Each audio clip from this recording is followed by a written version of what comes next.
வணக்கம். ஜனநாயகத்து மீது பேரன்பும் பற்றும் கொண்ட அனைவருக்கும் வணக்கம்.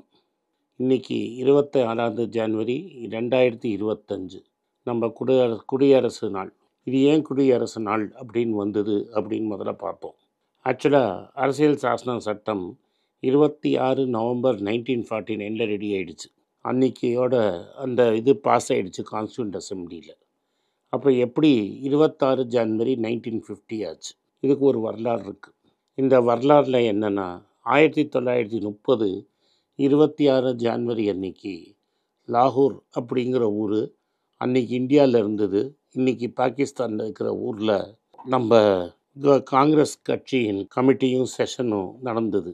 அங்கே காங்கிரஸ் காரிய கமிட்டியில் நேரு, பட்டேல், ஆசாத், காந்தி, அடிகளார் எல்லாம் இருக்கும்போது ஒரு ரெசல்யூஷன் பாஸ் பண்ணிச்சு. இந்த டொமினியன் ஸ்டேட்டஸு, எங்களுக்கு பவர், இதெல்லாம் வேண்டாம், நீங்கள் கம்ப்ளீட் பூர்ண ஸ்வராஜ், கம்ப்ளீட்டாக இண்டிபெண்டன்ஸ் வேணும்னு முதல் வாட்டி இந்தியர்கள் சார்பாக கேட்கப்பட்டது.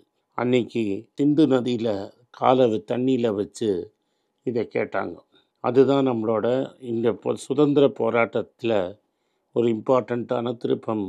அதனால் சுதந்திரம் 15ஆம் தேதி ஆகஸ்ட் வந்திருந்தாலும் 26 ஜனவரி நம்ம கொண்டாடணும் அப்படின்னு டிசைட் பண்ணப்பட்டது.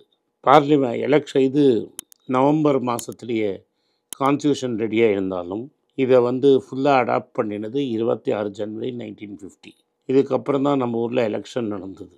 இது ரொம்ப இம்பார்ட்டண்ட்டான நாள். இது இந்த அரசியல் சாசனம் பாஸ் ஆனதுலேருந்து தான் நம்ம எல்லாருக்கும் ரைட்ஸ் இருக்குது. இன்றைக்கி ஒரு சோஷியல் ஜஸ்டிஸ் மூமெண்ட்டே இருக்குது. எல்லாருக்கும் நியாயம் கிடைக்கிது. ஏழை பணக்காரனுக்கும் வித்தியாசம் இல்லாமல் எல்லாருக்கும் ஈக்குவல் பவர் இருக்குது. இந்த அரசியல் சாசன சட்டத்தின்படி தான் நம்ம அரசாங்கத்தை கேள்வி கேட்க முடியுது. நம்ம கட்சிக்கு இன்றைக்கி ஒரு பெரிய பொறுப்பான பதவியை கொடுத்துருக்குறாங்க மக்கள். இது எதிர்கட்சி. நிறைய பேர் சொல்கிறாங்க காங்கிரஸ் எதிர்கட்சியில் இருக்கிறதுனால புழிஞ்சு போயிடுச்சு, காஞ்சிருச்சுன்னு. இல்லை, ஒரு அப்போசிஷனுங்கிறது ஒரு இம்பார்ட்டண்ட்டான வேலை. ஒரு அரசாங்கம் சரியாக வேலை செய்யுதா, என்னெல்லாம் தப்பு செய்யுதுன்னு மக்கள்கிட்ட எடுத்து சொல்கிறது நம்ம கடமை. அந்த முக்கியமான பொறுப்பை மக்கள் நம்மளுக்கு கொடுத்துருக்குறாங்க. அதை நம்ம இளந்தலைவர் ராகுல் காந்தி கரெக்டாக செஞ்சிட்ருக்கிறாரு. கூட நம்மளும் செய்வோம். சென்ட்ரல் அரசு, மாநில அரசு போட்டுட்டு சென்ட்ரல் அரசில் என்னெல்லாம் தப்பு நடக்குதோ அதை எடுத்து சுற்றி காட்ட வேண்டியது நம்ம கடமை. வெறும் சுற்றி காட்டினா மட்டும் போகாது. சாதாரண மனிதனுக்கு புரிகிற மாதிரி அவனோட லாங்குவேஜ், அவனோட பாஷையில் அவனை புரிய வைக்கிறதும் நம்மளோட கடமை. இதுதான் மக்கள் நம்மளுக்கு ஓட்டு போட்டிருக்காங்க. அதனால் நம்ம தோத்துட்டோம் ஜெயிச்சிட்டோன்னு வருத்தப்படுறதும் சந்தோஷப்படுறதுக்கும் ஒன்றும் கிடையாது. மக்கள் நம்மளுக்கு ஒரு வேலையை கொடுத்துருக்காங்க. அந்த வேலையை நம்ம ஒழுங்காக செய்வோம்.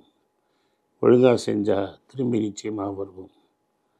நான் காங்கிரஸில் இருப்பதே எனக்கு பெருமை. காங்கிரஸின் கொள்கையை வளர்ப்பதே என் கடமை.